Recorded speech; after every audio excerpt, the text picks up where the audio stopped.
Piroshkina is with us. We don't have to be afraid of anything at all. So, once again, I would like to welcome everyone at the Moscow Finance Forum. This is the 5th Moscow Finance Forum, and today is the day of finance. And as always, here we have the people that know about regional problems a lot. And I think that all of us, well, don't look at me like that, because you know, anonymous application can actually ruin a person's destiny at all, so be careful. You know, our governors are so advanced, both in the hall and at the stage, but the most important thing is that the issue of Russian regions is relevant for everyone. That's why now I would like to ask everyone who is here with us to answer our questions truthfully without thinking about the consequences. And I will ask these questions, and for our questions to be more understandable, let's look at several slides. So could you please show us slide number 1?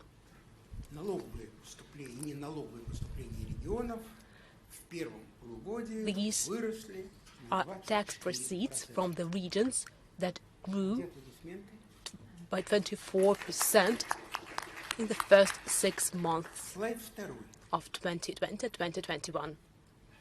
Slide number 2. Unfortunately, this is the average figure only, but value-added tax, and this is the main tax for the region, 56% of all proceeds account for 10 regions. Profit tax, 10 leading regions account for 60% of proceeds. Now, I actually do not want to interrupt anyone, and right away I would like to show you slides from 3 to 5, and these are investments into the main capital per person. And we can see that investments directly depend on the number of people that live in the region. Next slide, please. The main funds, it's the same picture in slide number 5.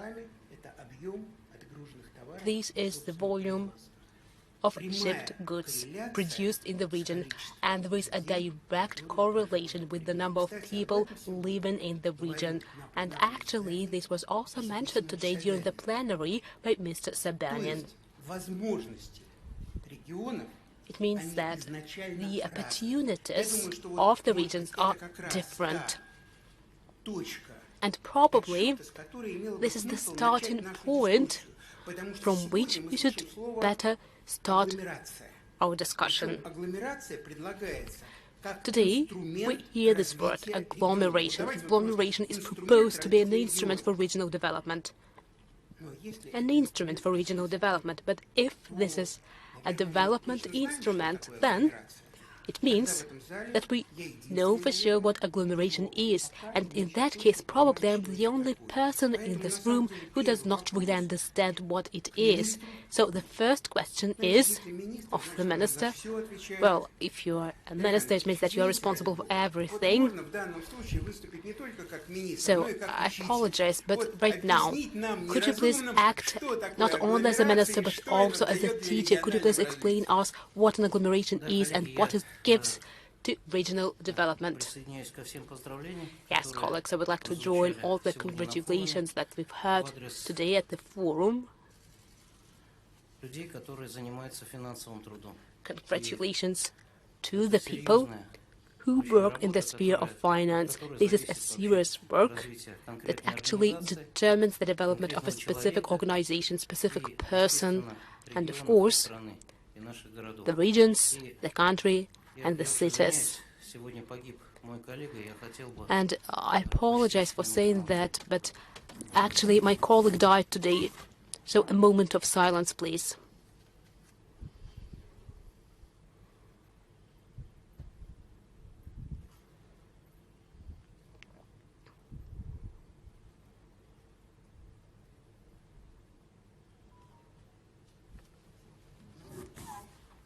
Thank you.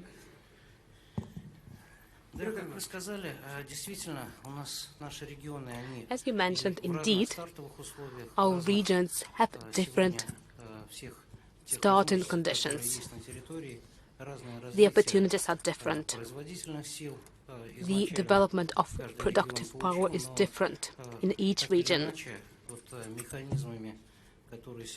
And still, the budgetary mechanisms, the mechanisms of consolidation of various financial processes that are implemented by the Russian government, guided by the president of the country, and national projects, of course, we can see the procedure of leveling.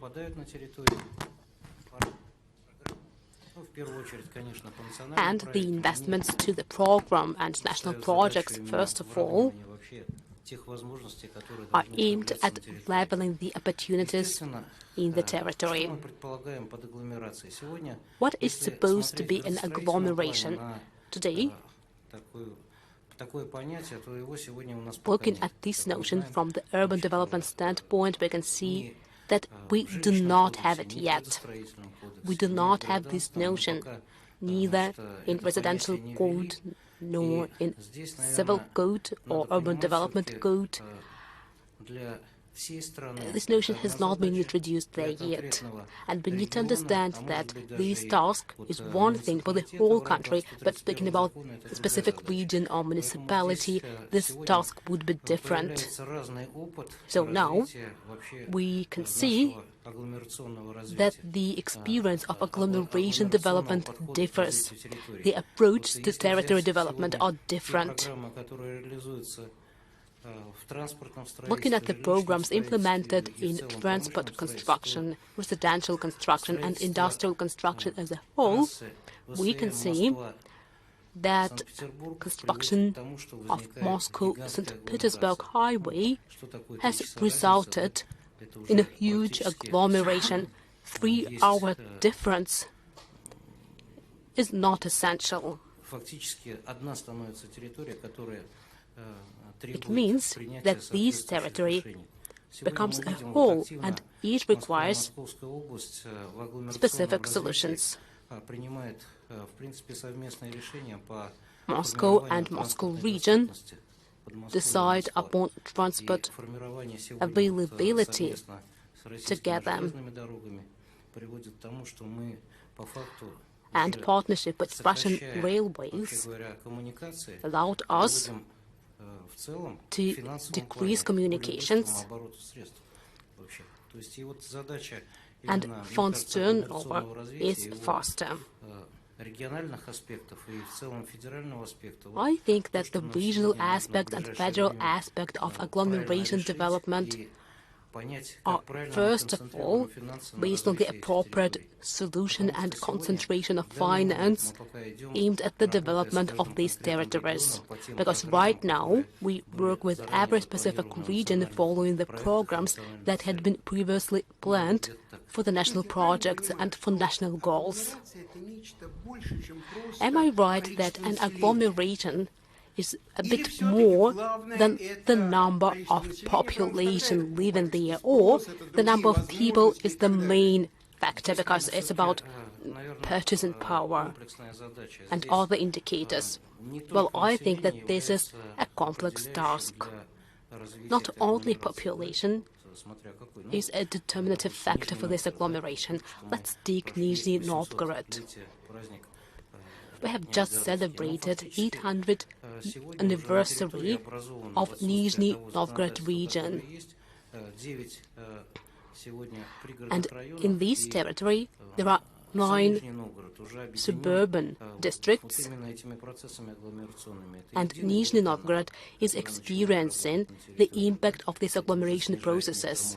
For example, they have unified water channel. They have unified urban development policy, unified policy in the sphere of residential construction and comprehensive territorial development. It means that the region had already decided in what areas it would develop.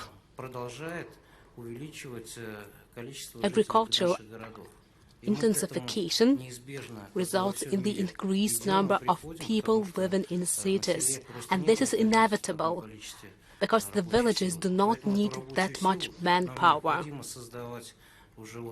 It means that this manpower would be based around large centers where we will be able to provide for short interval for going from work to home, as now we work together with the Institute of Industrial Development.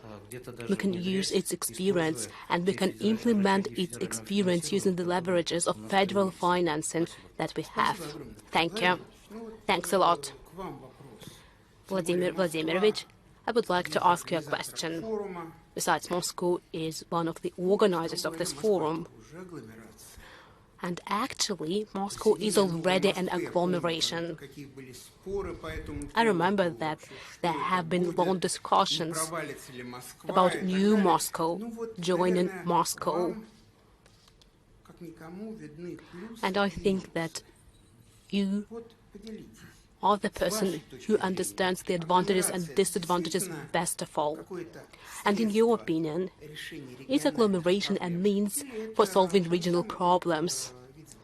Or this is just another form of considering these problems?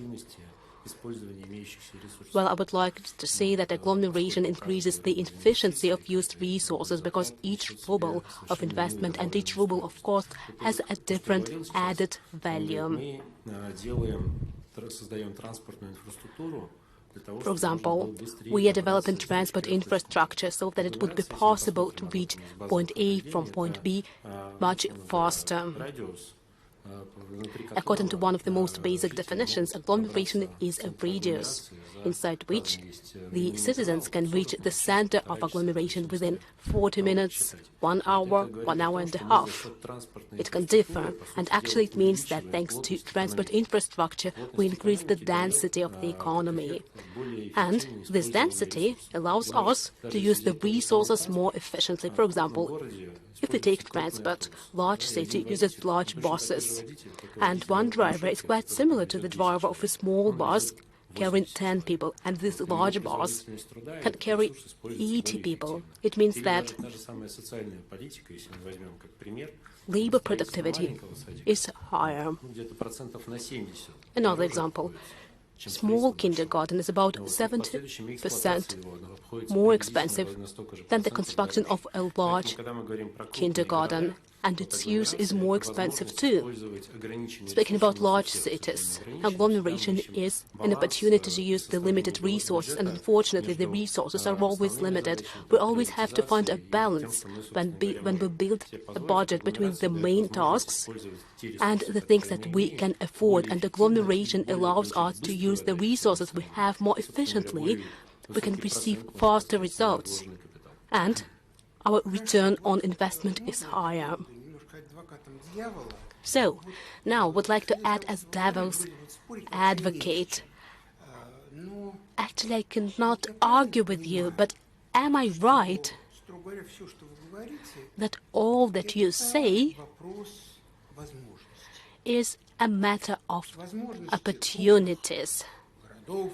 The opportunities of large cities, the opportunities of large regions, financial opportunities first of all, because this is a financial forum and they are not comparable with the whole regions, not even cities that are outside the notions that you mentioned. So I have one question. Having heard your speech, I thought that if there is no money, there will be no agglomeration. And I would like to ask this question of Mr. Gornian, because I guess that the Minister of Finance is the only authority that can say that the money will be provided and what the money will be provided for. So will there be any money provided for agglomeration? And what happens if it is not provided? Hello, colleagues. I would like to congratulate you on this holiday and on Moscow Financial Forum, and I would like to thank Andrei Mikhailovich once again for having agreed to moderate our platform. This is one of the most important platforms at our forum. Well, actually, the people will decide whether it's the main platform or not. You shouldn't try to press our audience. That is not democratic. You should not start your speech from threatening the financiers. Well, I'm sure that you are a very intelligent person. I think that you wouldn't have agreed to moderate this subject unless it were the main one. I guess that the regions agree with us. Well, you see that the Minister of Finance is growing, indeed. Andrei Mikhailovich, indeed, this question is very appropriate. We need to answer the question why. Why did we start speaking about agglomeration? It's no secret that we have very low level of global competitive advantages. Speaking about our cities, the economic potential, geographical potential, cultural potential of our cities, especially large cities, is very high. And when we concentrate the financial resources, when we combine these resources with extra budgetary financing sources, we would be able to resolve this problem very soon. And we should resolve it, because we need to become competitive globally. It's no secret that according to the statistics, we can see high differentiation. And it's growing. I'm speaking about the differentiation not only between constituent entities of Russia, but also between cities. And we've seen this growth for the last 20 years. What can we do? Of course, we need to concentrate the resources. My colleagues are right. This is an instrument for increasing the efficiency of budget resources use. And we do have money for it. I would like to answer your question. Yes, we do have money for it. And the proposals, the infrastructure menu, as we called it, has 4 basic areas. And all of you are aware of them. They were mentioned during the plenary session, and I think that they will allow us concentrate the financial resources, and that is more than 1 trillion rubles until 2023, and we will use these resources. We will focus on large cities where there are million or more residents, and it will allow us to develop the economic space in the territory of Russia. We do have money for it, and I think that we will develop this discussion. These are infrastructure loans. It has already been mentioned, 500 billion rubles. That is the first time when these resources are provided. Well, we frequently hear about it, that if necessary, this amount will be even higher and we can prolong the time frames. But I think that now you will correct me. As far as I know, besides, for about a year, everyone has been hearing about these 500 billion rubles. The president in his message said that this is a unique opportunity. But as I understand, right now, 60 billion rubles had been allocated. Is it true? Actually, no. Not quite so at all. Today, we have stipulated the deadline for submitting application, that is October 1st. Then in the next month, we will approve all the processes, we will finalize all the processes. But as of today, we have already processed 8 applications from 8 regions, so we have approved infrastructure loans for them. And allocation in the full scope will start as of November. But if you look at the number of applications, they're already worth of 500 million rubles. So you actually have outpaced my question. And I wanted to ask you, well, I believe that at the point when the president said that they will provide the funds, I thought that you would be inundated with a number of applications, not only substantiative applications, but others as well, and you will have to increase the fund because applications should be quite substantiative. And also the president said that the government just should not be an observer, they should be involved in helping filing applications, structuring them, etc., etc. So I don't want to argue in terms of the time interval and deadlines, but I thought that many of regions were not ready, and now I'd like to give the floor to your colleagues, so let's see what he has said. Okay, Andrei, I can only confirm that many Russian regions perceived this as a challenge when it came to developing the application, drafting an application relative to the infrastructure projects, because after all, every governor understands his scope of responsibility. If you look at the infrastructure menu, and I will emphasize by saying that it has to pay off. So you get the loan, but then you will need to repay it. And of course, every governor is very cautious when it comes to evaluating the project in terms of its reliability or scope of risk. And yes, the projects have to be associated with certain returns for the foreseeable future, 15 years or so. And we need to see whether the region will cope with this task or not. We are talking about a large resource, and it's not only about infrastructure loan equal to 500 billion rubles. At the same time, the governors need to select the infrastructure projects for restructuring the budget loans. And here we're already talking about 630 billion rubles. And you see here the subjects Russian regions have to identify projects worth of trillions of rubles. Look, we are piling it all together, but let's figure it out. As for loan restructuring, we understand that it should be good till 2029, but today regions have a choice. You can repay it later. Today you can invest the money into development, and then these funds will be written off. So we are not talking about 100 billion rubles, we are talking about trillions, right? So I'd like to ask you, Iraq, from your point of view, the projects that are presented, are they in line with the requirements when it comes to their capacity to pay off?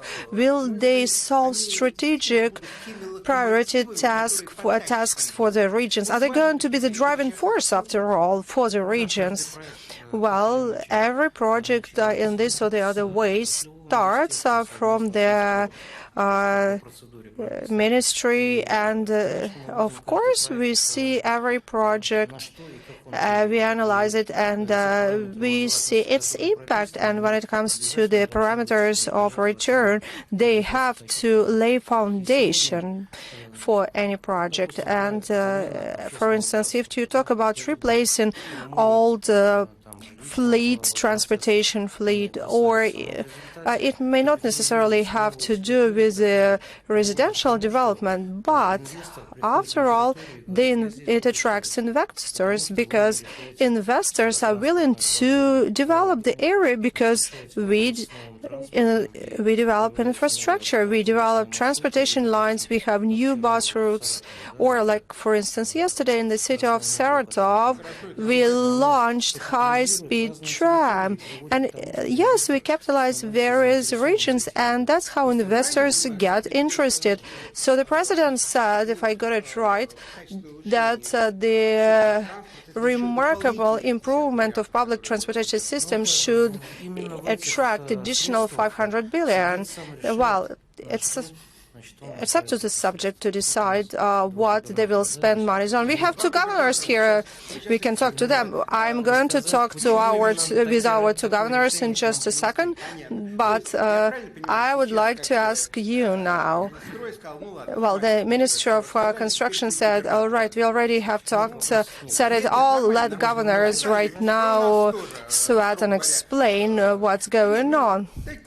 Well, all right, the floor to you, Mr. Alexander Drozdenko. Let's talk about agglomerations. Yes, here I can show you the booklet that talks about infrastructural development of agglomerations in the Leningrad region. So we are going to approve it here and now, all right? So see, you brought it here, and the minister will not be able to say no to you in front of cameras. Well, actually, I read this brochure or this thesis as I was going to Moscow, on my way to Moscow, and here I see figures. I see 53.6 billion are available to me, and I can tell you that projects worth of 36 billion have already been approved, and I have received 8 billion or someone. And you see, there is quite a gap. So you sincerely hope that some of governors will not able to solve the task given, and you will get additional funds. I'm sure everyone will do well, but we need to understand that the project expertise might take a year or so. Well, we have prepared ahead of time to make sure that our projects will pass the evaluation, and I would like to point your attention to the following. We need to prove that for every ruble of an attractive loan, we will provide 1 ruble of investment development, we will create jobs based on a special formula, and we will provide the return of loans. So it's not an easy scheme to receive money, but it's not daunting to us, it's credible, but it makes us work and come up here well prepared. And I also would like to say that the majority of regions, at least us, are looking at territories that can effectively pay off. And I'm talking about territories that are part of an agglomerate. For me, an agglomerate is a combination of municipal and sub-municipal areas. And the principle is provide a common possibility for development. So we work in conglomeration with St. Petersburg, and that provides you common cultural space, infrastructure space, etc., etc. What do we provide to St. Pete? Territories, environmental development. They need to dispose of waste, after all, recreational development. So agglomeration is impossible unless you provide two-way traffic or bilateral interaction and effective communication. Okay, let's move down to the Volga region and see what's going on in your region, Dmitry. Well, I would like to get back to the term of agglomeration to understand what it is. You are not going to sign any papers. We already have signed them, and actually, Iraq already told me that an important document for me has already been signed. It was done yesterday. So I would like to give several quotations and as an introduction, hopefully not as a closure. All right. First of all, the policy of the state is based on geography. Sometimes it sounds more stringent, more tough. So sometimes, as Napoleon said, geography is either your destiny or it is a sentence. Wow, you are digging quite deep. Well, let's this 1st of September, current year, and talking about defining the term agglomeration, I would suggest that you think of it. I fully agree with the Ministry of Economic Development that we have all tools to develop agglomerations. We have legal framework, all regulations, but how would you choose your priorities? If you can do it only unless you define what agglomeration is for you. And I will give you another quotation. Mr. Gornin said that there will be additional criteria used in distributing funds. And I hope when it comes to for infrastructural project, yes. And indeed, today we have a list of 20 largest agglomerations, and Samara and Taliati are largest conglomerates apart from Moscow and St. Petersburg regions. And I hope that based on this approach, we will receive proper support. And the fourth quotation, Sergei Sanganin said that agglomeration is a consumption of services in areas where we have high concentration of population. So do we provide support to agglomerations today? Not yet. And this is something what Iraq and Leonid were talking about. We need to concentrate resources in those areas. Otherwise, why do we need to choose agglomerates? Of course. And if we would like to provide equal development, and actually it may sound populistic, it sounds good, it's one thing. But if we concentrate funds on agglomerations and we understand why we do it, we need to identify tools that will help us do so. If you look at our educational center, it became the winner in the tender, and now we are doing a tender for constructing campus. And yes, if you want to support infrastructural development, of course you need to do it, and then you will receive additional points of growth. And the regions are ready to take responsibility. Vladimir Putin said that the regions should be more courageous in terms of taking responsibility for large-scale infrastructure projects. And Samara is on the forefront because we... and by the way, was that a hint, kind of very severe accusation for the rest? No, I'm just saying that we are working along the lines defined by the president, and we right now constructing a bridge across Volga, and that's a private-public partnership, and it's going to be part of the international route between Europe and Western China. And it is our region that initiated this project. Yeah, there was a directive from the president, and this is something what is reflected in the transportation strategy. May I interrupt you? Of course.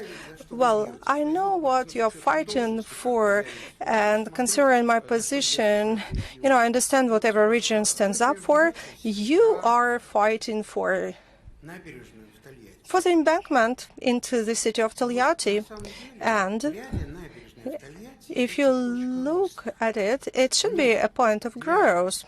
But if you think about the local citizens, it may be less important compared to the bridge.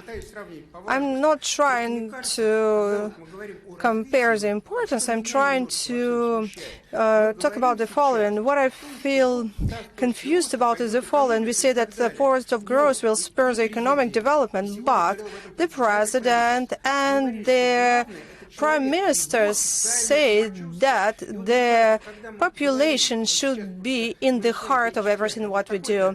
And we say that this object will provide us this, that object will provide us that. But let's not forget about the social well-being of our citizens. And this is not something what you will talk about, but your colleague from Siberia. No, let me talk about an agglomeration project, and I'm talking about high-speed transportation line between Samara and Taliati, 15 billion rubles, and we receive great agglomeration. Yeah, I understand you will get the money and everybody will move to Samara, but let's move on to the Siberian region. From your point of view, Novosibirsk is a huge region, it's quite important, but what do you have to say in this regard? What do you want me to talk about? The agglomeration, in my point of view? Yes. As for agglomerations and the role in economic development, it's not the first time we're discussing that. We start talking about it and then we set back, and I will agree with Dmitry, it's not quite a popular topic, but here I believe that we have somewhat skewed motivation and terminology. We should not talk about agglomerations, rather about the points of economic development, and that would encompass the large cities and the middle-sized towns and regions. If you look at Novosibirsk and Novosibirsk region as any other area in our country, municipalities that include surrounding areas can be also referred to as agglomerates with all the tasks they have. I can tell you that in the Novosibirsk region indeed have such centers. We are talking about towns with the population of 30,000 people and so on. I'm talking about Saransk and some towns maybe you have never heard about, but they fit in the model of agglomeration. And when we talk about the development of our centers, we need to keep in mind such towns, and of course they are instrumental in terms of the local economic development. Talking about motivation, I would believe it is wrong to talk about setting priorities. I don't think we really need any priorities at all. We rather need proportional distribution in the regions, and if agglomeration provides you more, then when it comes to resource distribution for infrastructure development, they should get their share. But at the same time, it doesn't mean that small towns would not get anything. They need to get their share, a tiny one, while an agglomeration with advanced development should get its share, its well-deserved share. So it doesn't mean that Baikarsky region cannot be compared to Novosibirsk, and they should they should stay on their own, trying to make their ends meet. I'm talking about proportional distribution. Thanks very much for your input.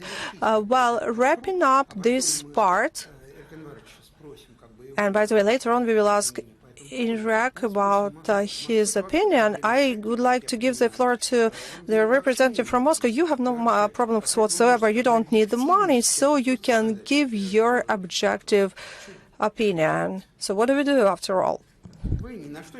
You don't really need anything. You're doing well by this or the other way. Actually, we do need funds. Oh, really? Okay. Well, talking about money, you always are short of money, and you don't always have, or you never have enough to implement everything what you're thinking about, all ideas. So if you look at federal budget or municipal budgets, it's always about compromise between the possibilities of capable and available funds, possibilities to implement projects and available funds. And Iraq was right by saying that it's very important to equalize the opportunities. We have a huge and very diverse country after all, and of course we see different level of efficiency in terms of funds utilization. So, but if you talk about sources for investment, we need to invest in infrastructure, be it transportation infrastructure. When we talk about investment, it is also a piece of infrastructure that is used by citizens, and it will increase the capitalization of the entire city. When we talk about our requests, and we are going to take infrastructure requests, we need to make sure that they will allow us to develop our infrastructure quicker, and the quicker we develop infrastructure, the quicker we provide opportunities for businesses to develop and use their opportunities. So we do our best to provide best conditions for businesses. Okay, thank you very much. Iraq, you are the judge. So tell us, talking about proportional distribution, is it fair, or should we focus on the return on effect, or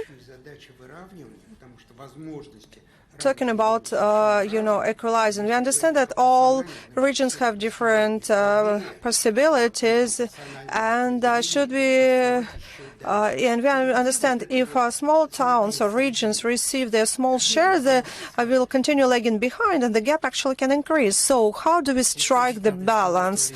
Well, we need to understand that our fellow citizens live everywhere, and therefore this is a scheme we need to keep in mind. And of course, they need to receive their support as well.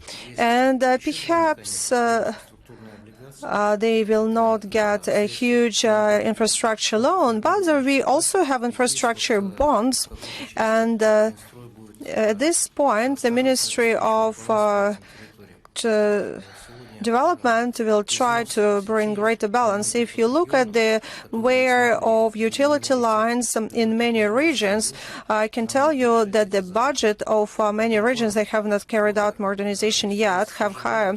Budget is higher, and today every region has approved the plan, and of course they will receive the federal support to carry out the plans.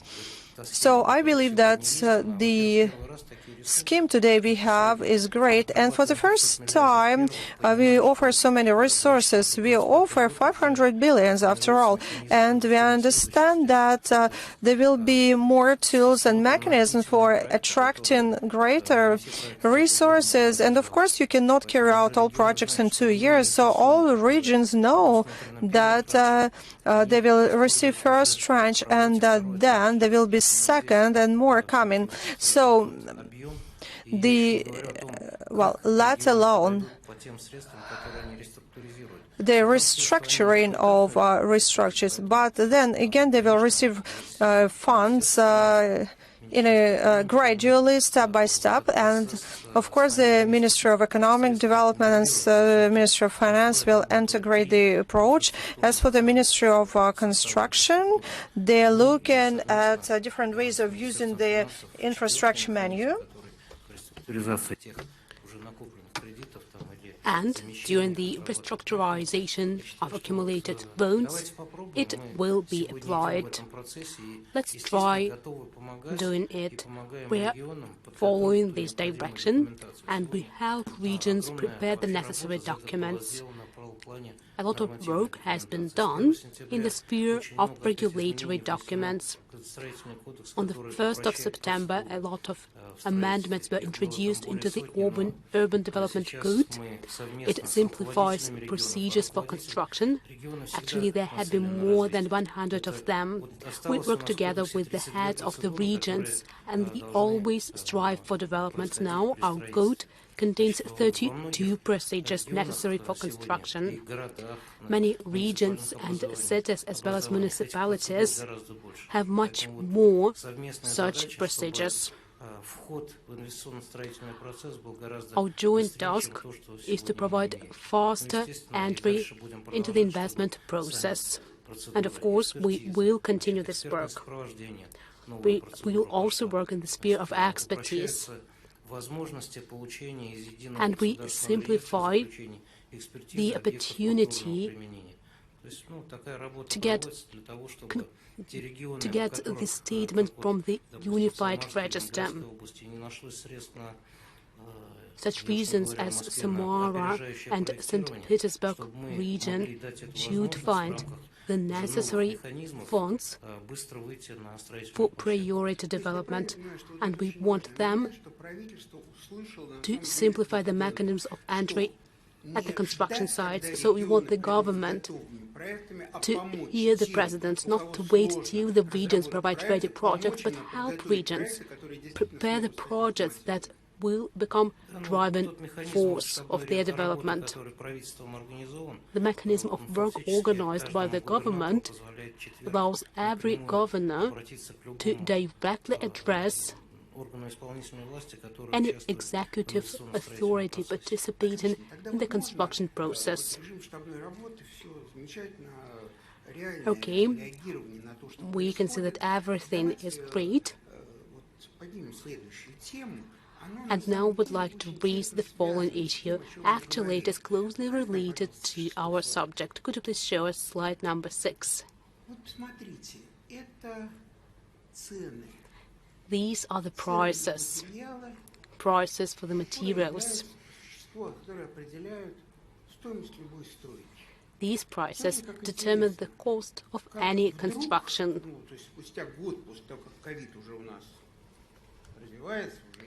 So 1 year has passed since the beginning of the pandemic, and in a year after it began, the prices increased dramatically. It means that the cost of construction has changed, and these are the sites that are very relevant for us, the sites that we are discussing right now. And here we can see the risks that the contracts would not be fulfilled. Businesses do not want to participate in tenders. Some of them say that they are not able to finish the construction within the specified time frames because of the prices. And as I understand, today the issues of federal constructions are being resolved. That is important. But actually, a lot of sites are built within national projects. They are built in Russian regions. And there are specific norms of financing for national projects. They're still active. However, the price has changed. And how can we resolve this problem? We can see that the price of materials has changed, and probably these sites will not be constructed. What is your vision about it? Well, this is not about my vision. There is a specific directive of the president of the country and vice premier of the country. There is a directive 1315 that regulates this mechanism for civil construction. And right now, we are developing the amendments into this decree related to state defense order, but it covers the contracts lasting more than 1 year. Today, in the country, there are a bit more than 225 state, regional and municipal contracts, and more than 100 millions are allocated for 174 contracts. And right now, we would like to address you and State Duma. We do not have money for sure. That's not about money. The matter is that the head of a municipal authority, the mayor of a city and the governor would be able to introduce the amendments into the contractual prices.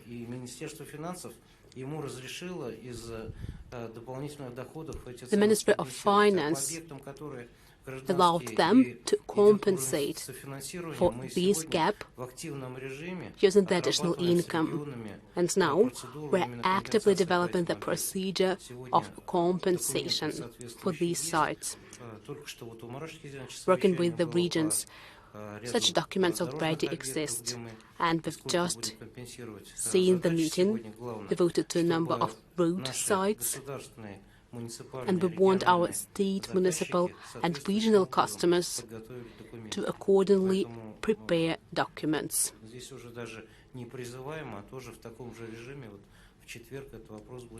So it means that this is not a call, but on Thursday we will discuss these issues with the heads of constituent entities. Great. So I would like to understand, does this problem exist? Of course it does. I would like to address the governor. Well, I would like to thank Iraq, the minister and deputy chairman of the government. I would like to thank them for their comments. And indeed, we do have the criteria according to the decree 1315, and now we can provide all this document to the expertise to confirm the increased cost, and here we have an opportunity for compensation. And as the minister rightly mentioned, there are some contracts for which we have not found the solution yet, and we're looking for it. And I would like to make one proposal. I would like to add there the contract in the sphere of private-public partnership. In my opinion, this compensation is needed within these contracts.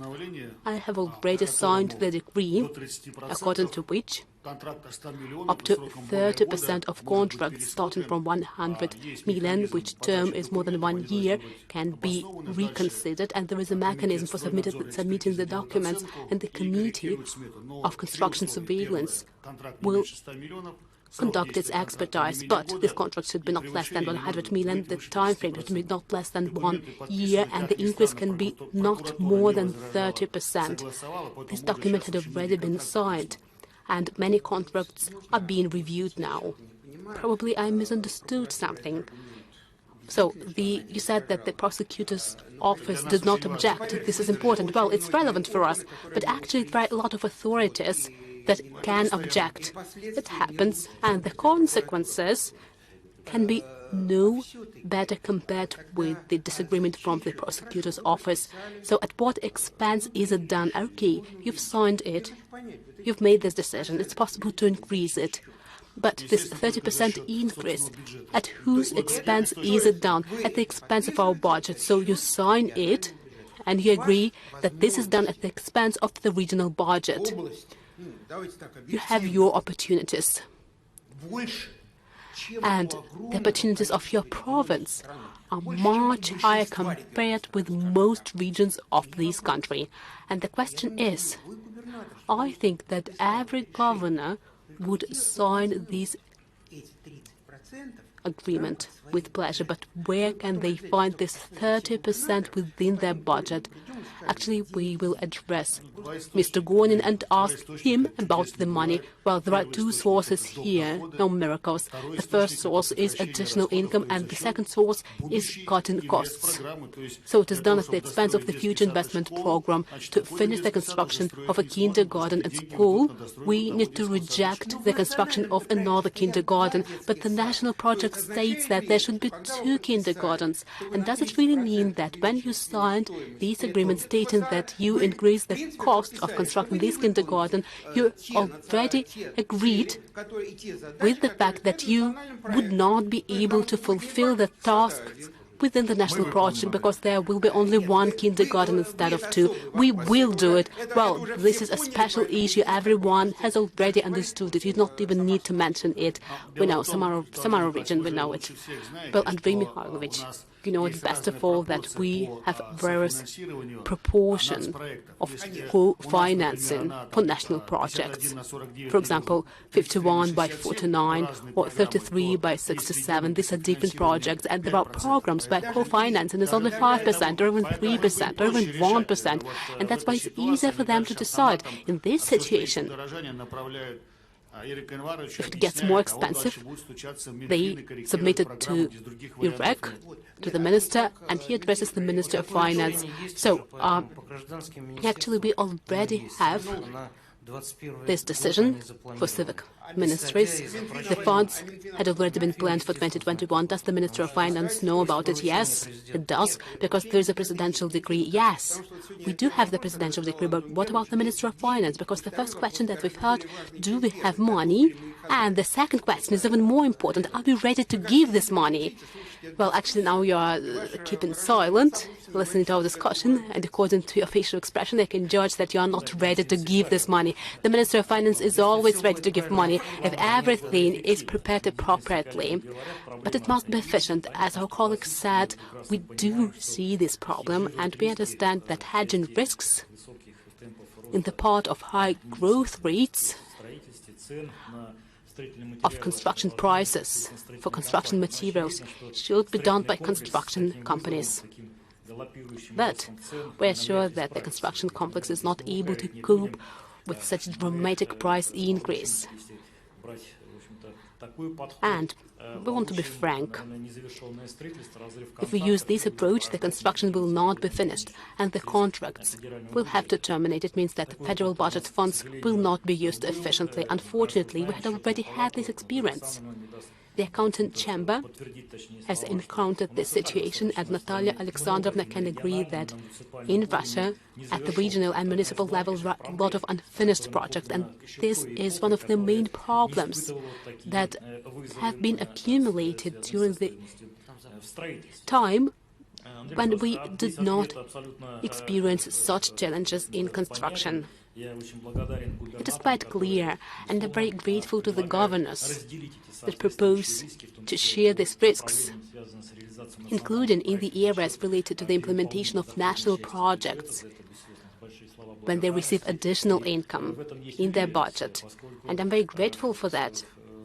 And I can see some confidence here because 2021 has shown that most constituent entities of the Russian Federation do have this opportunity. Step by step, the crisis has been finished. We can see positive dynamics in most constituent entities. The income growth rates are higher, and this is a positive trait. And I'm sure that if the income part of the budget is more than 1 trillion rubles above the planned income, that this is quite actually possible for constituent entities, but geographically it will differ, and we understand it. And it will exacerbate inequality between regions. And until we have introduced agglomerations everywhere, they will live differently. I agree that not all constituent entities of Russia can cope with this task using additional income sources, and there is only one way out here. It's clear that the government of Russia will make the necessary decisions. Indeed, the means of the federal budget are limited as well. We will need to find the sources, the opportunities and the approaches. But of course, this challenge is important for us, and we will need to resolve this problem together with the constituent entities of Russia. Thank you. Well, when the Minister of Finance says something, it does not always address the accounting chamber for confirmation. And Natalia Alexandrovna Trunova can confirm it. Natalia Alexandrovna, you represent auditors, you check the Ministry of Finance. What can I confirm? Well, I don't know. He had said that you would confirm everything. The number of unfinished construction sites, unfortunately, does not decrease. We can confirm it. He hasn't said it, but you confirm it. I mean, well, Leonid said that we do have such problem. Indeed, we have the problem of unfinished construction, and we have had it for quite a long time. This is the first problem. That's it? That's it? So you confirm that there is only one problem. Leonid Vladimirovich has addressed the accounting chamber regarding this problem only. You know, actually we record and register everything. Well, that's the purpose of the accounting chamber. Okay, Leonid Vladimirovich, everything's fine. The accounting chamber has confirmed it. So it confirms that we have no other problems apart from unfinished construction projects, and this is an everlasting problem for us. So we will resolve it in a stepwise manner. Now, I would like to ask you a question. Sorry. Once again, I would like to address Leonid Vladimirovich and the minister who is responsible for it. Am I right? Well, am I right that the regions that do not have the opportunities that are present in Kaliningrad region, in Moscow, in Samara, in Novosibirsk, will not have to face this problem without any assistance? Because we've heard that some regions have more than 1 trillion additional income, and they would be able to cope with it. But this is the average value, and it does not actually mean that each region has additional income. No region should remain without attention. It's important. I want everyone to hear this answer. According to the regulatory document, every site in the contracts provided by this decree, I'm speaking about regional, federal and municipal sites, and each of these sites will be considered within the interest, within the share that were mentioned. It means that they will address us in this manner. The procedure has been described. The regional and federal expertise is the responsibility of the customer, and the application to the Minister of Construction is submitted, and we work with the Minister of Finance within the limit that we announced, that is 100 billion rubles in 2021. Leonid Vladimirovich, I would like to ask you a question as well. So the limit is 100 billions. I'm not sure that it can cover this gap. This is the forecast from the federal ministries for the construction sites. I know it, but I'm speaking about a different thing. I'm not speaking about forecast. I'm speaking about real life. So the stance of the Minister of Construction is clear. It means that the regions will be supported. And this support will be given within the limits specified in national projects. If it is 99.1, it means that if it is 99.1, the Minister of Finance will give the money for co-financing 99.1. Yes or no? Yes. The Minister of Finance has been quite consecutive in its stance. We do follow this regulation, and that is true for the federal authorities and constituent entities. These are the basic principles provided for co-financing within the implementation of national projects and other costs.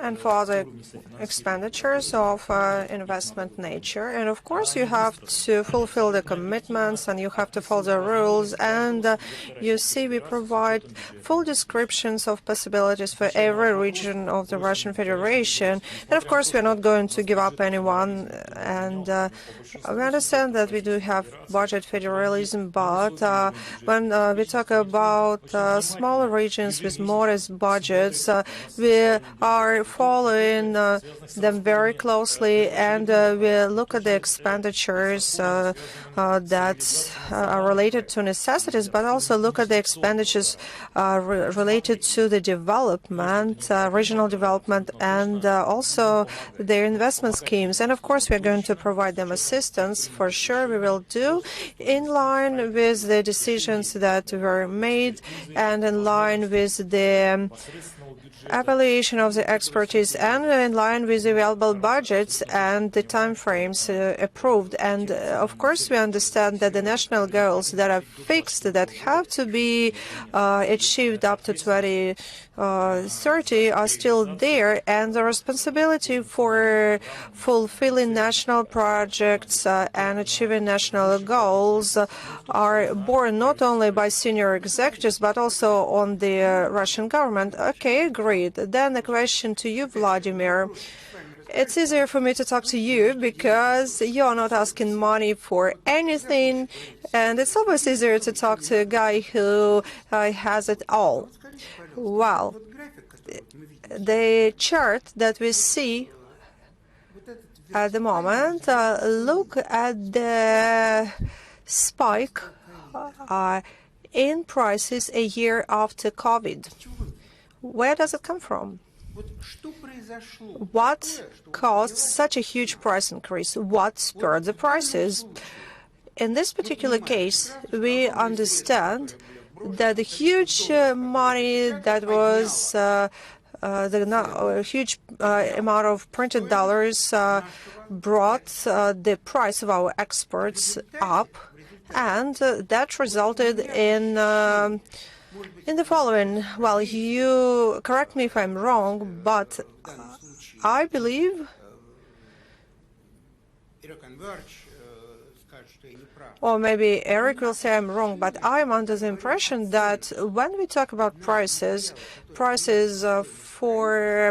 materials necessary for construction, we do not always talk about, we do not always use objective evaluation. Rather, we talk about lost opportunities or lost benefit. And the businesses are saying, okay, if materials cost as much there, why do I have to sell them at a cheaper price here? If, after all, I can sell materials in foreign markets, etc., etc. After all, it is a very important question. We all are going through the crisis, and we need to understand whether we will bear the burden of crisis altogether, or some on their own, caring only about their profits. So I need to understand where does this vertical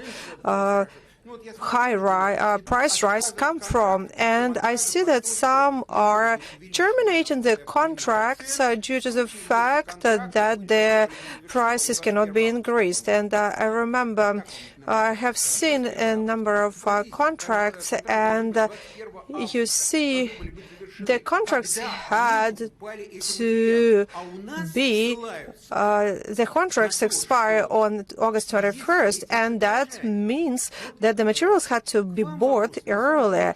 And again, I don't quite understand the link to the current price increase. So I may be wrong again, but I need to understand what is going on, and I believe that this circumstance is very important, and in that case the regions are not able to check for themselves where the price increase is objective and substantiated, while in other situations somebody just wants to reap the effect of the crisis. What's your stand? First of all, there is a very efficient tool to do so, and we are talking about the methodology that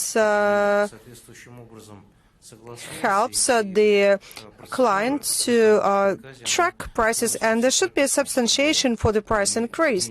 And there is a relevant order, and everybody should be able to calculate the price increase. But when we talk about objects worth of hundreds of millions of rubles, here we have great providers, service providers, and their competence indeed is very high. Now we have introduced changes in the Federal Law 144, and that will allow to execute smaller contracts, and I hope that we will avoid the situation when we will avoid tenders for some small services. So the process of price increase started from stock exchange, and I remember that there was a huge increase in the price of metal last year, on September 2nd to be exact, and I remember that metal-dependent industries first struggled from the price increase, and then it was like a cascade reaction. And here I understand that we have the representatives of the Ministry of Economy, Anti-Monopoly Service, and they are working hard in this regard to make sure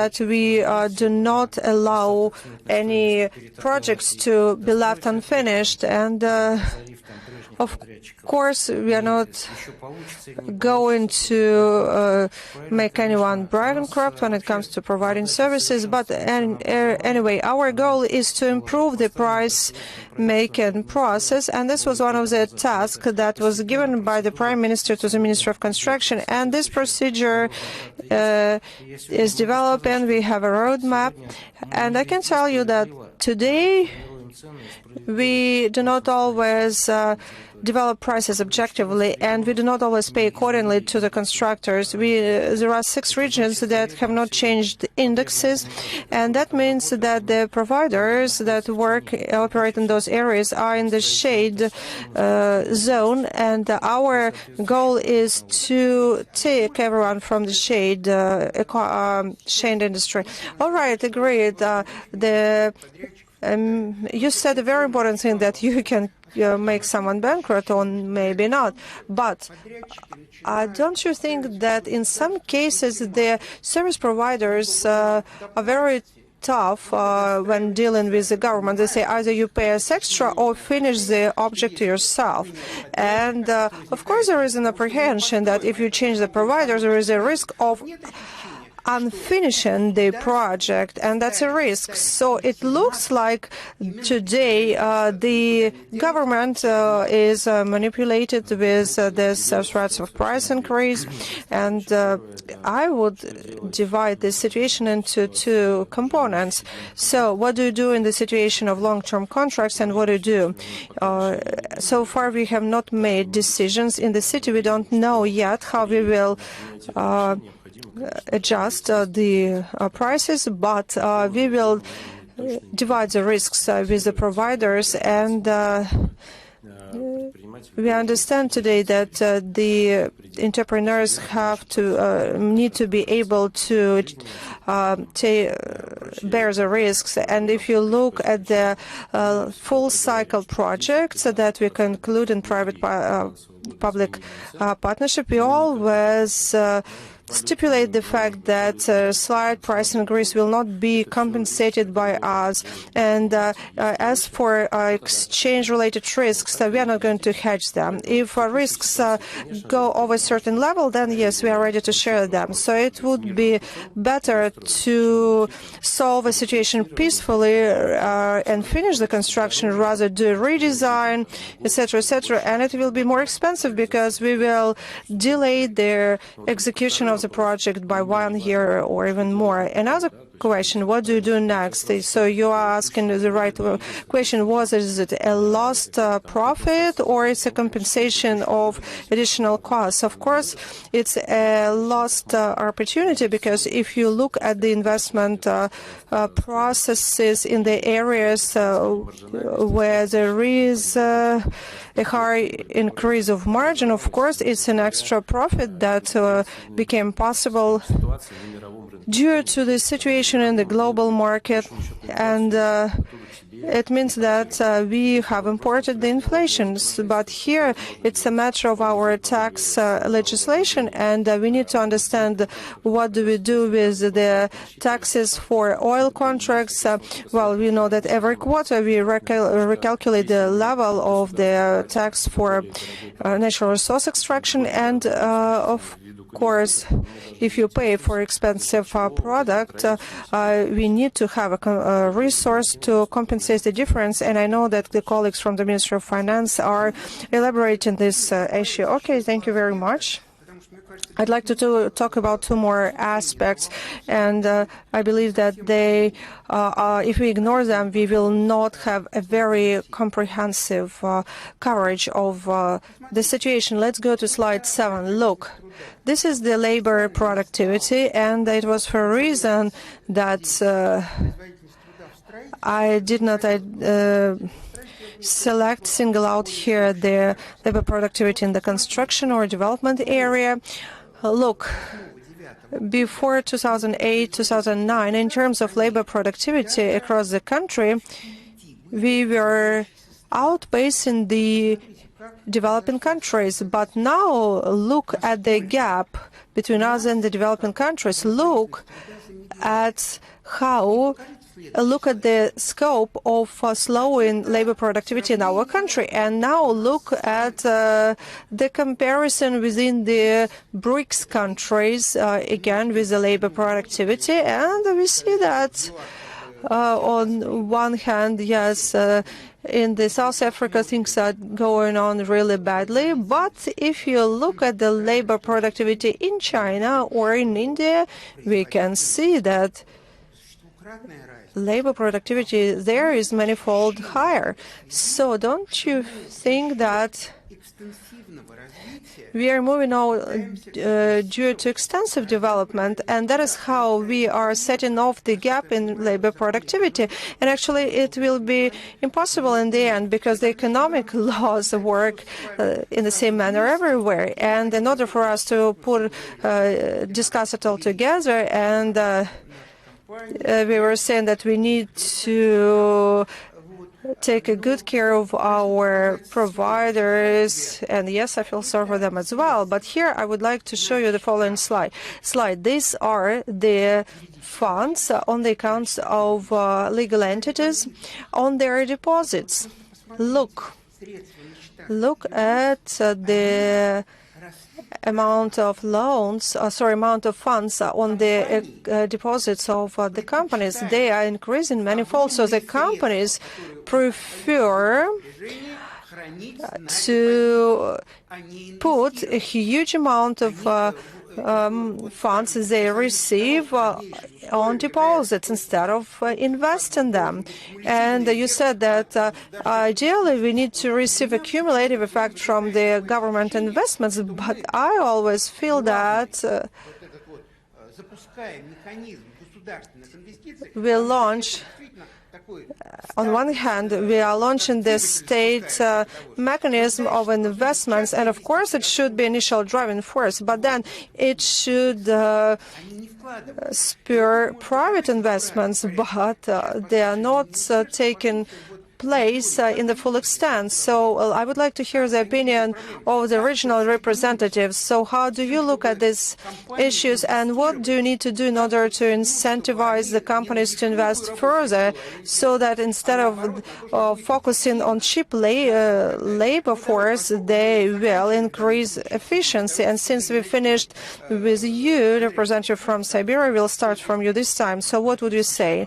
What can you do in this regard? So first of all, let me share with you the standpoint of investors. I tried to talk to each and every personally, eye to eye, and I would like to find out what increases them as they approach this as a territory. Money down. No. There are three criteria that look appealing to them, that need to be appealing. This is, first of all, the labor market, then this sales market, and I'm talking about market at large. We are talking about logistics, infrastructure, and infrastructure itself. So investing into infrastructure, and remember, initially we were talking about budget investments, and we are not talking about investing into the labor. Right? We are not saying that the state is ousting the private investments. We are talking about investments into infrastructure that will stimulate new businesses. So I believe that that will be a very good solution. And thanks to the infrastructure, we are able to carry out so many projects. So we are doing well. Okay, thank you very much. How is it going in Samara? Andrei, the growth of investment scope is compared to previous years is 132.7. Of course, last year it was special, but this year it is more modest. And I agree with my colleagues. There are three core aspects to take into consideration. And of course, if you invest into infrastructure, and this is something what was discussed at the plenary session, of course, the investment into infrastructure will spur further development. Absolutely, no doubt. And let's get back to the topic of our discussion. I'm sure that the greatest labor productivity has always been observed in agglomerates. And if we do not set up agglomerates, we will not do well. And Sergei Sobyanin, the mayor of Moscow, said that Moscow does not compete with other Russian cities, rather than with capitals, with other capitals worldwide, capital cities. So we have the plans 3 and 4, and we need to develop agglomerates there, so they will retain population and they will become the driving force for growth. And this is something what Andrei was talking about. He talked about agglomerates at the lower level. And again, if you get back to the previous slide, if you do the recalculation with the count of input of agglomerations, it will actually support my point. Okay, Alexander, finally, we give the floor to you. What will you have to say?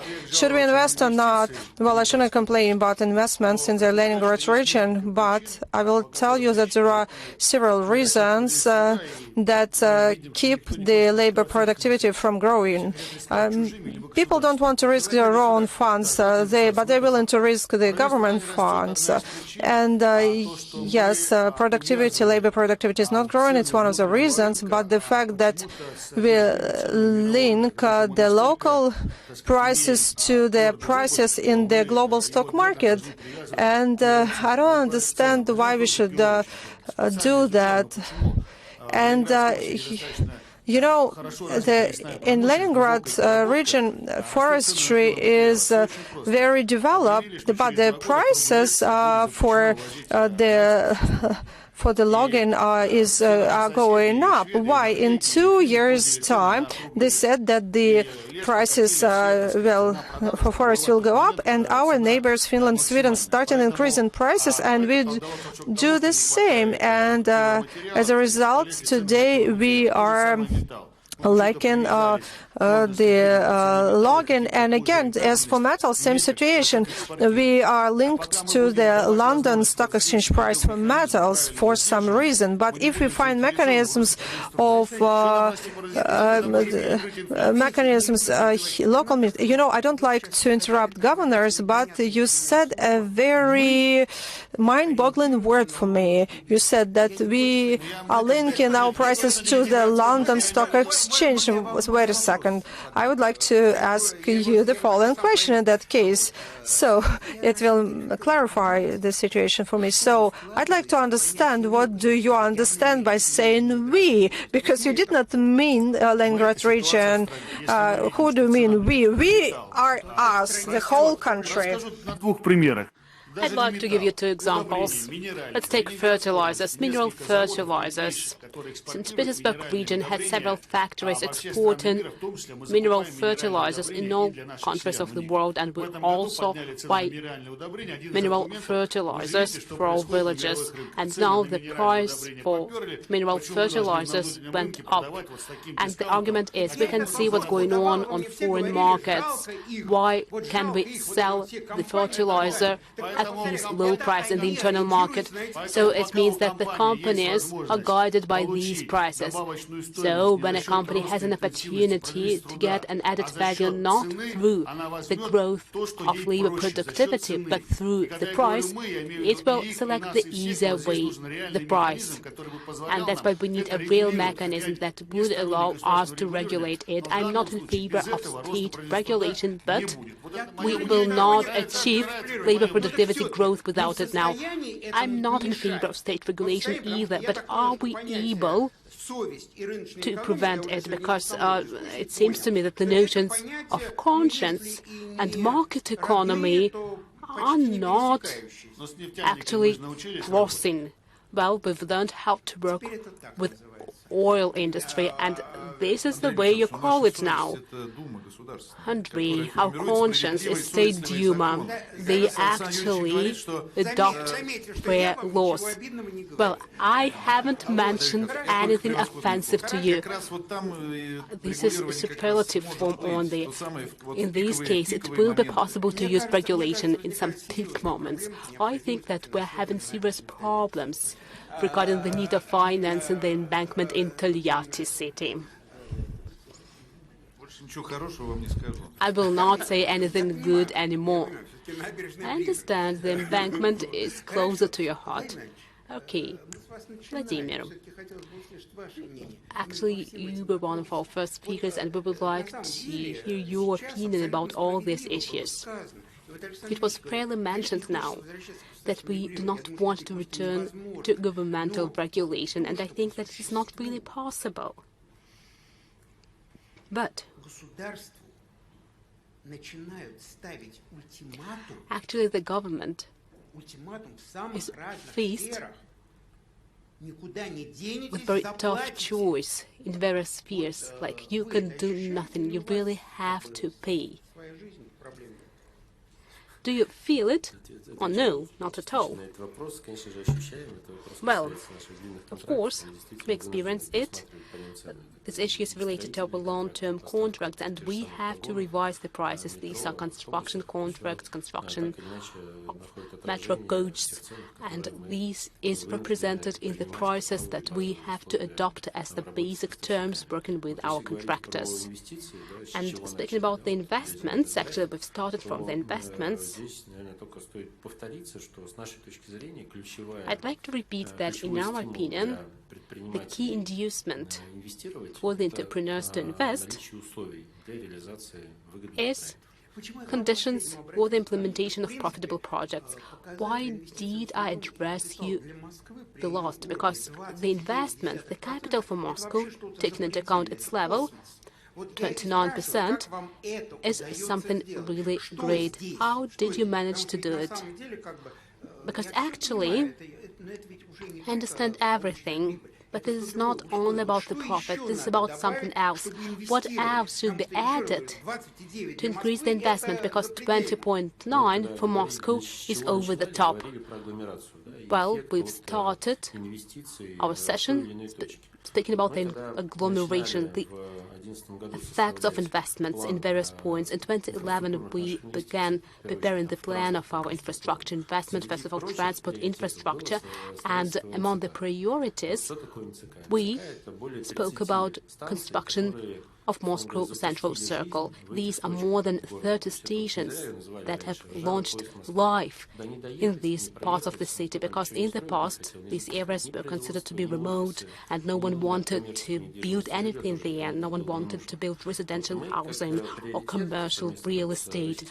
And together with Russian Railways, we set a priority for us, the implementation of this project. And the fact is that all these points have been launched. Transportation hubs are being constructed there. This is a very powerful driver of investment. This is an example for you. And why am I speaking about agglomerations? The money that we spent could have been spent for the construction of road to Kaluga, for example. The money would be similar, but the economic effect wouldn't have been present. We really need this road, but we have built it. Now, after making money on the project of Moscow Central Circle, because we've earned much more money on this project, we can see that 1 ruble of our investment is associated with 3 rubles of private investments. And we make 65 kopecks.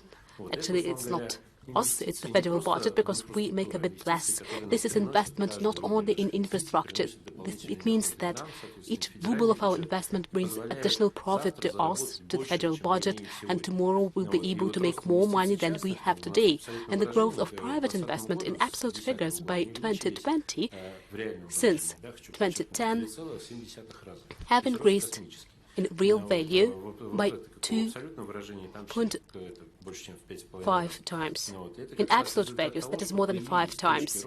And this is the result of the appearance of the points of growth that give us much more efficient return on investment. And it's profitable not only for us, but also for entrepreneurs. This is additional income for us and for federal budget. Our tax income over 10 years have grown by 2.3 times, and the income of the federal budget for the same period in Moscow have grown by 3.1 times. The income of foundations from the enterprises in the territory of Moscow have grown by 2.4 times. This investment policy conducted in the city brings dividends not only to us. It actually contributes a lot to the federal budget and extra budgetary funds that subsequently can allocate these funds for all the country. And this is the topic of our discussion. Agglomeration is associated with increased efficiency of resource usage. And inside the agglomeration, there are specific points that are associated with higher efficiency compared with other points. Thank you, colleagues. Actually, it's time for us to finish, but I really have to address Iraq Dvorstovich, the minister. Well, I know that your ministry launches a lot of projects. This is life, and that is great. Actually, the things that we're discussing here now are not problems. We actually want this work to continue. You have rightly mentioned that there are contracts for the amount more than 100 millions. And actually in Ryazan, I've seen that 11 tenders couldn't have been conducted. The amounts were small there, like additional buildings to kindergarten, school, 20 million, 30 million rubles. And actually, we can see that contractors start dictating their will to the government because they understand that nothing can be done to them. Because if this kindergarten or this additional building is not built, it will negatively affect the quality of life of people living here. It was rightly mentioned that we're focused on persons and their problems. And in conclusion, I really want you to speak about your vision. What do you think about this part? What else should be done? Because actually, here we have financiers. They are not constructors. They will go to their regions, and in their regions, they need to set the system.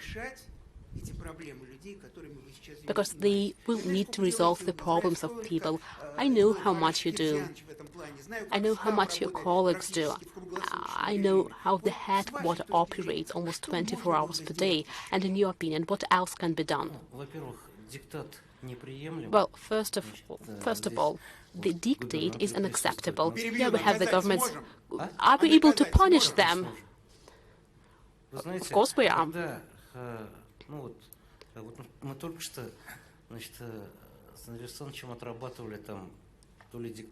We've just worked out this task. There is no dictate here. Indeed, the price went up on one construction site, but in November next year it should be finished. And we have found the solution. We're implementing it today. That's why every customer, every mayor, every head of the region and every head of the federal customer should determine what it is, the dictate or not. And the experts should work professionally. We can see that the prices go up. Over the year, every month and every week, the prices were changing, and we need to verify everything. And our task is also to set the regulatory framework. In spring, we managed to introduce the amendments for small contracts, and today this problem is a bit different. I know that our experts would have checked everything, and it's the customer who can decide if the contract amount is less than 30 million rubles.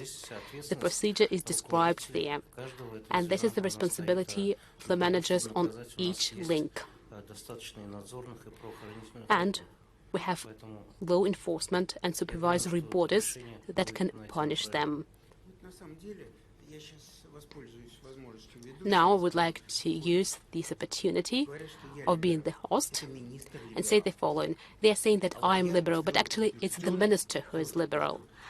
And I am fully convinced that all regulatory framework will be present, but people who dictate their conditions to the government are playing a very dangerous game. And it's not the liberal that will deal with them, but very different authorities. I agree.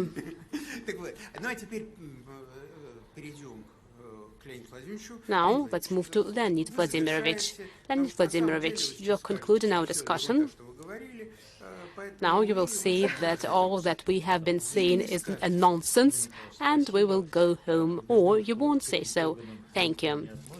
I'm sure that the Minister of Finance is not related to these authorities. There are other competent authorities that would be able to do this work professionally. Distinguished colleagues, speaking about regulation, speaking about budgetary legislation, civic relations, contractual system, of course, it's possible to regulate everything, to simplify everything, and it should be done. But we should be very careful, because right now we're discussing only one important, but not only sphere, construction. The precedent that we can develop can actually detonate, it can explode in the part of other state contracts in such basic and important areas as IT, where we can see dramatic growth of labor resource cost.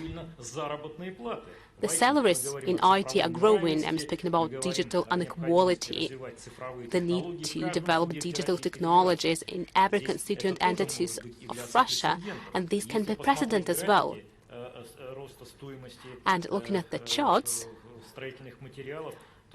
of the growth of construction material costs, we can also look at the chart of IT expert labor cost, and actually these charts will be similar. If we look at the last 1.5 or 2 years, it's the main thing for us not to create a precedent in a specific industry. We should be very careful, and we should pay a special attention to these cases Of course, we need to regulate them. We need to provide financial leverage for some constituent entities of Russia. But this should be done in a targeted manner and very carefully. We actually began this session speaking about agglomerations. And it can be confirmed that in interbudgetary relations, in regional regulation, at least speaking about the Ministry of Finance, one of very efficient development areas is agglomeration approach. Provision of inter-budget transfers, especially the costs of investment and capital nature, should be done through the lens of agglomeration. Many colleagues have mentioned that very soon we should provide a legal definition of an agglomeration. And today, the legislation does not have this definition. And I share the concern of our colleagues, of the governors, within our law on strategic planning and the strategy of space development, as well as budget legislation. We need to provide the legal definition of this notion. The question is, what can be done in the part of agglomeration development? What instruments can the Russian government and the Federation provide to the governors? I mean, the instruments that would stimulate the development of agglomeration. Indeed, I remember that together with State Duma 2 years ago, we introduced amendments to Law 184, 131. We gave the opportunity to conclude the necessary agreements that allow us to regulate inter-municipal and inter-regional cooperation. For example, we provided such instrument as horizontal subsidies to constituent entities of Russia. These are the first steps. I already mentioned that very soon, considering the strategy in the part of inter-budget relations, we will pay a special attention to agglomerations.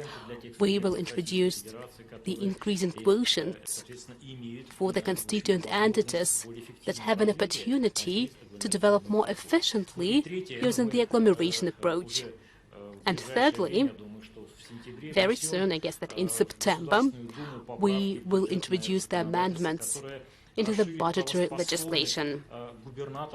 It will increase the authorities of the Russian Federation constituent entity governors to set differentiated norms for the allocation of taxes, profit tax, property tax, and other basic tax sources that form the income part of constituent entities.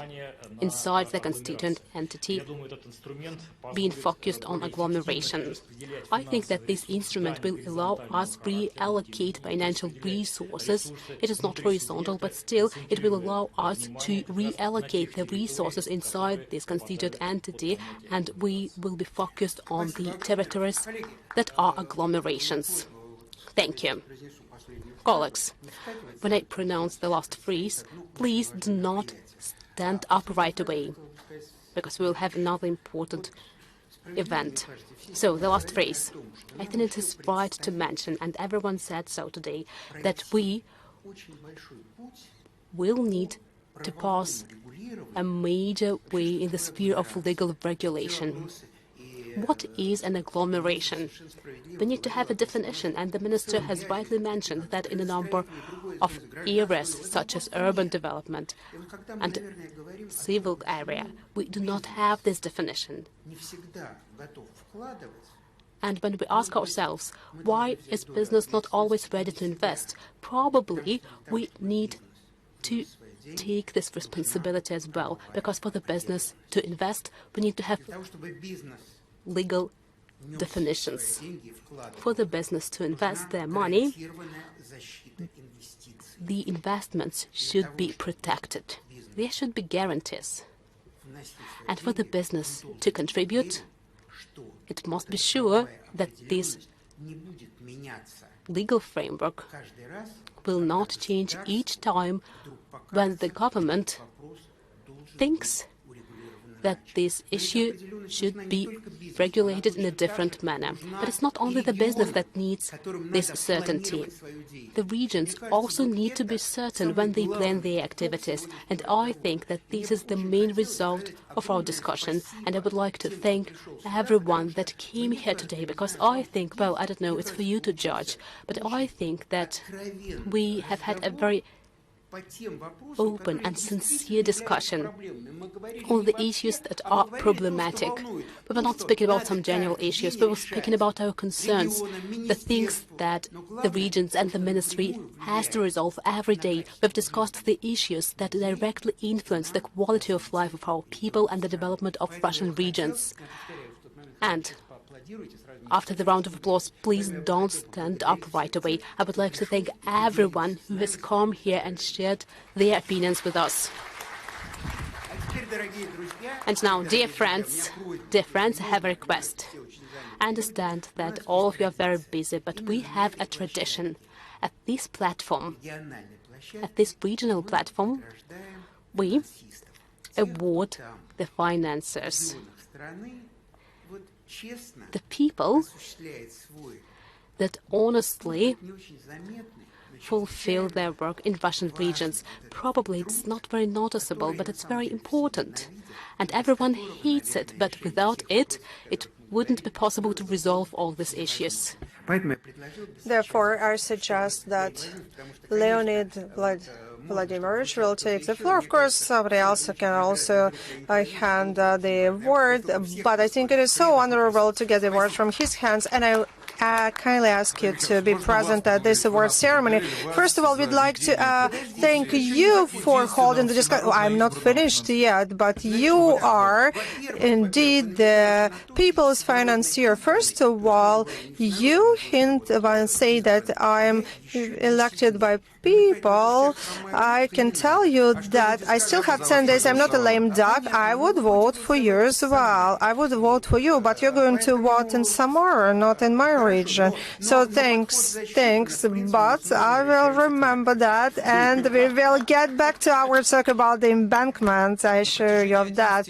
All right, over the past 11 years, Tutina Arkadina heads the Department of Finance in the Yugoslav region. She's very active in solving interbudgetary matters, and she's part of the financial group at the Ministry of Finance of the Russian Federation, and she's one of the organizing of the process in the Russian regions. Her contribution is instrumental for improving the financial discipline, and in the nomination for the contribution on the developing system of governmental finance, we give the award to the deputy head of Yugoslav region, Vera Dudina.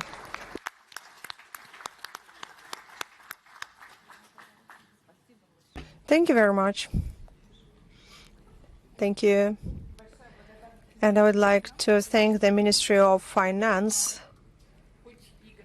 Although they say that you can exert pressure on the Ministry of Finance, but I can tell you that our ministry has a very objective methodology, and believe me, all financiers, by taking these audit decisions, always synchronize their watch with the ministry, and it's very important to join the right group. Thank you very much for incentivizing us to do our work in a high-quality way. Thank you.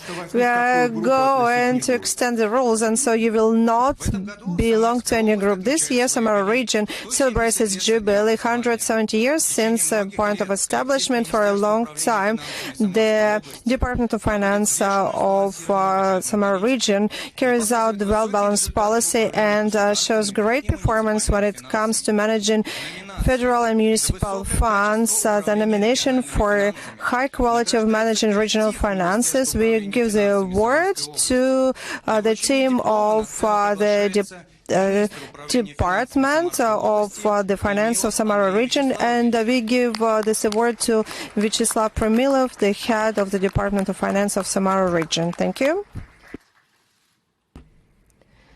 Thank you very much. Thank you, dear colleagues. I'd like to thank the Ministry of Finance for this award. I would like to congratulate you all with our day. That is the day of finance, your high-quality level of interaction with municipalities and support of the people's initiatives. We give the nomination for efficient organization of interbudgetary relations at the regional level. We give the word to the Committee of Finance of Volgograd region, and we ask the first deputy of the Volgograd region governor, Chair of Committee of Finance of Volgograd region, Alexander Dazhdev.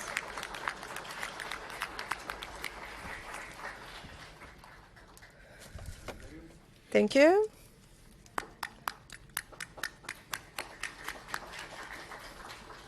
The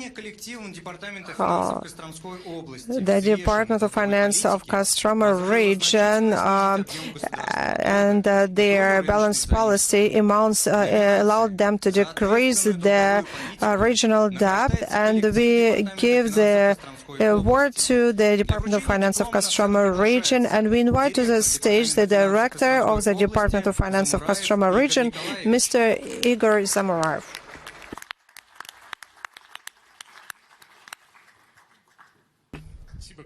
Thank you very much, dear colleagues, for the high evaluation of our activities, and I'd like to thank our Governor, Nikolai Sitnikov,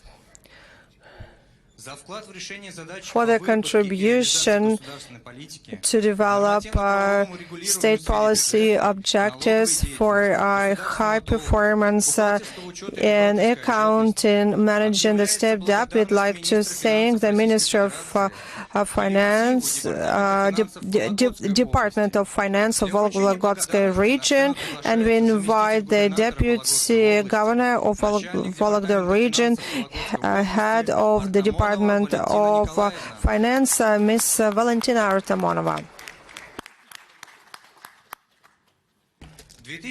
2021 is a jubilee year for the Committee of Finance of St. Petersburg. We are celebrating anniversary of establishing the department and for high performance, dedication, and we would like to thank the chair of the Committee of Finance of St. Petersburg, Mr. Alexei Korobeynikov.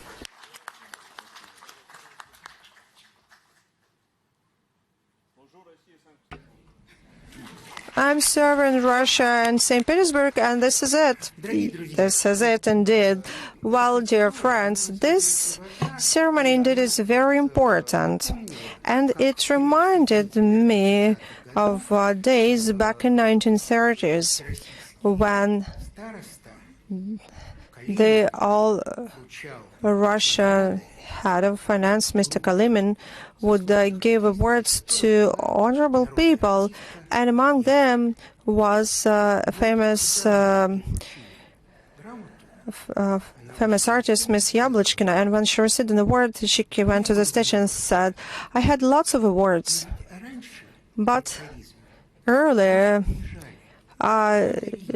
we were humiliated during imperial times. We were given money, and that was humiliating because I always spend the money and then I'm left with nothing. But the certificate of appreciation will stay with me forever." Okay, I would like to congratulate all the nominees, but after all, I also would like to congratulate you all with a great day. That is the Day of Financial Workers, and we indeed have deserved this holiday. Thank you very much for staying with us till the very end. All the best.